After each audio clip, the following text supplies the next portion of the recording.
Okay, so let's kind of do like a visionary graph, if you will, for the participants so they can kind of see this in their mind. Because when I do my one-on-one counseling, I do it with the wallpaper and the border, and it just makes it so easy for them to see. So if we could imagine at the top of the graph a D, an I, an S, and a C. And then towards the center, the 50-point mark, if you will. Which we call the energy line. Exactly, all right? We have running through the center of it. So as you continue through the initials, I want to make sure that people know that the closer that you get to the initials, would you safely say it's the more organic you are to that natural behavioral type? Yep, and in our world we say primary. That's your primary dimension. Okay. And when you're looking at the levels of each one, so the D, the I, the S, and the C, let's just say if you have 100% D, or the highest above and everything else below the energy line, that means you're a true sense of that D. It's your primary dimension. I see. Okay. When you're looking you look at the highs and the lows to really understand and how it relates to me and how then it relates to others. So when you're looking at 100% D, they're going to be readily responding to those problems and challenges. They're going to be very egotistical. They're going to be very demanding. As soon as you start getting closer to the energy line, they start able to handle problems and challenges, but they may be using their other dimensions to handle those problems and challenges. And then as soon as you cross over to below the energy line, they're going to tend to handle those problems and challenges not so much. I see. Okay. They're going to be avoiding problems and challenges, avoiding conflict. Okay. All right. Well, let's just start with the initials first, Sure. because I think it's easier for people to understand. So D, describe what D is. D is dominance, and I have to repeat it, it's how you respond to problems and challenges. So when you're looking at characteristics, we're not talking about personalities. These are characteristics of a high D. I'm just going to kind of repeat those characteristics again. So you're 100% D, you're demanding. You're egotistical. You could be adventuresome. You could be an individual. When you're solving those problems and challenges, you're going to solve it, move on, solve it, and then move on. Okay? Adventuresome, okay, is another word. And if I reset it, I apologize. And then as soon as you start crossing over to the energy line, you're assuming the opposite characteristics. Okay? So the main thing is you're avoiding those conflicts. Now remember, we're looking at how someone behaves and the emotions that go behind it. And this is where communication plays in as they look at how this report can help me. Because a high D is very quick to anger. A low D is very slow to anger. They have a longer fuse. Yeah, and again, I think what's important for everybody to understand is we have the cheat sheets right in there. So they have a frame of reference by which they can certainly correspond this. Correct. All right. And I recognize that as people go through this, there's going to be some pullback, if you will, to say, is that really me? I don't perceive this about myself. So what we ask is that everybody really kind of take an open mind to it. Read the report in its fullest nature and really work to better understand and absorb it before you even start to maybe share it with someone who knows you and loves you. But I don't want to get too far asunder, so I want to make sure that we're staying within these behavioral styles. So D, it's safe to say, is dominance. I would be an influencer, someone who has a behavioral style of how they behave. They're very influential, they're charismatic, they're enthusiastic, they're social. Okay. Also with the emotion of a high I, they're very high and very trusting. So we don't talk about personalities, these are behaviors. And the important things, a lot of people may hear extroverted versus introverted. That's not what we're talking about, because you can still be very influential, but be someone who likes to be a little bit more behind the scenes. It really depends on the levels of the dimensions. So the percentages as you go up and as you go down. right. A very high influential person is going to want to naturally be around people. I always like to say, when you're looking at the dimensions, and I know we refer to not only the graph, but there's a wheel. Okay, and in that wheel, there's like 365 different types of behavioral styles that are most common that our assessment center has researched. So when you're looking at the wheel, we only put 69 of the most common on the wheel. And when you look at the wheel itself, you're going to see a natural middle line going through it. And I always like to say the front of the house versus the back of the house. So when you're looking at a company, You have the people who like to work in the customer service, sales, the front with customer service, and then you have the people in the back who are behind the scenes. Okay? So when you're looking at that wheel, I mentioned front of the house, the I would be in that front of the house. The back of the house would be like a C. Okay, okay, but we haven't gotten the C yet, so you're missing a head. Okay, so we've talked about the I, all right, and now we miss the S, unless we're misspelling disc, which we're trying not to.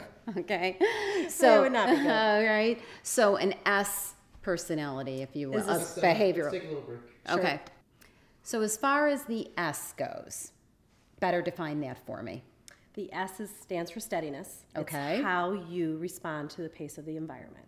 Gotcha. So believe it or not, the higher you're on the S, the more you need a steady pace of environment. You're a little bit resistant to change. As you get closer to that 50% mark, you're having the ability to have more change in your life, a lot more faster pace of environment.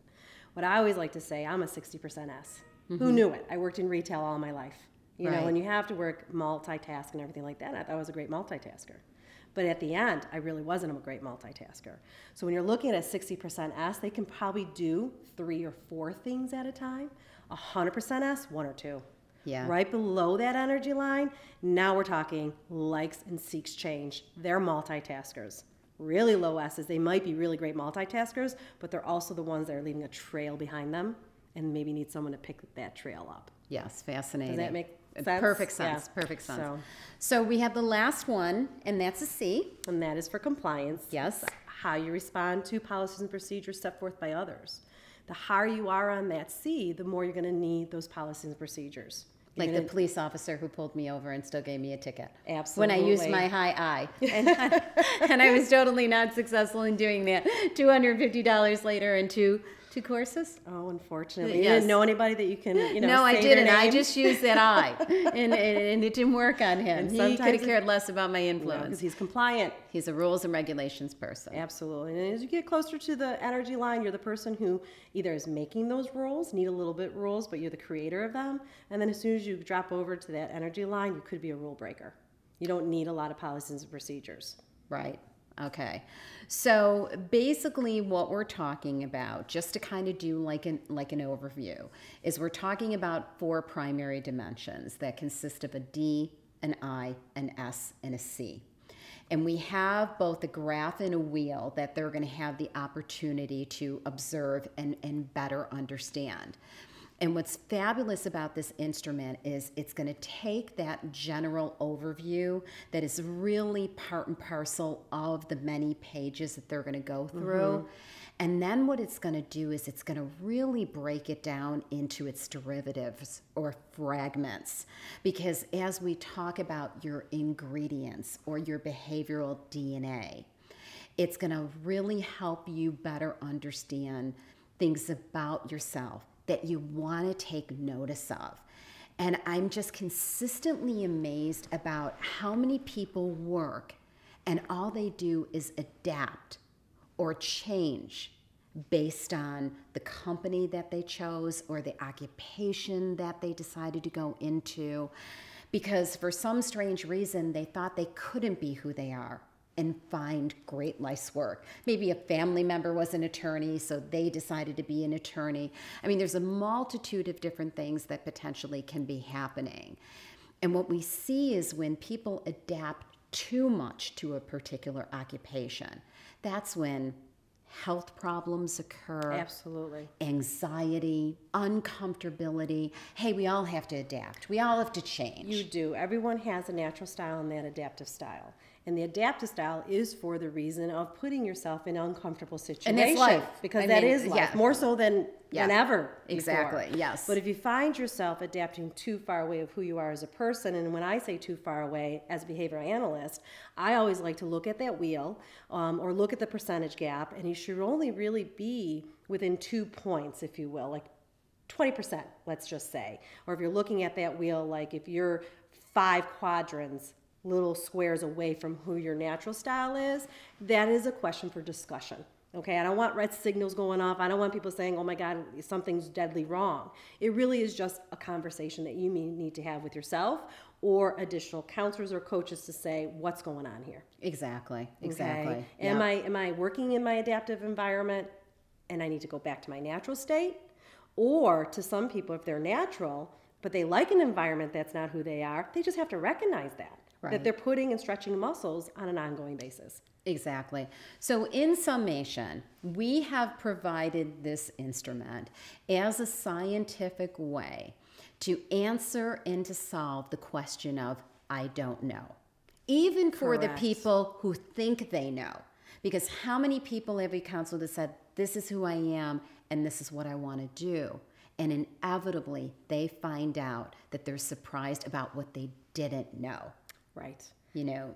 And it gives such an insider view of how they're doing it and why they're doing it from the how they can motivator leverage standpoint. How can I leverage it? Exactly. Yes. And especially using this information in the interview process, using this information when you're getting promoted. You know, there's so many variables that once you're able to kind of wrap your arms around it, that you're going to find yourself going back to that instrument to be able to help you on this career journey. Well, let's start with that. So at least we've given them the fundamentals of what it means and why we chose it as this great instrument. Be prepared to be overwhelmed. Absolutely. That's normal. That's great. Mm-hmm. Don't worry about it. We're going to talk a lot about it, and you have the whole course in which to garner additional knowledge and reinforce this experience. Absolutely. All right. And I know what you are. Can you guess Jean's initials? Can you guess mine? Well, I think we should let them know. No, I think we should save it. All right, we should. All right, as they get to know be us continued. There you go. See, because I'm the bossy one. So and I'm not. I used to be. Yeah, but so I you know adapt. there's some D in there. That's for sure. All right, so continue on. This is very exciting, and we'll talk more about it from there. Sounds good. Good luck, you guys.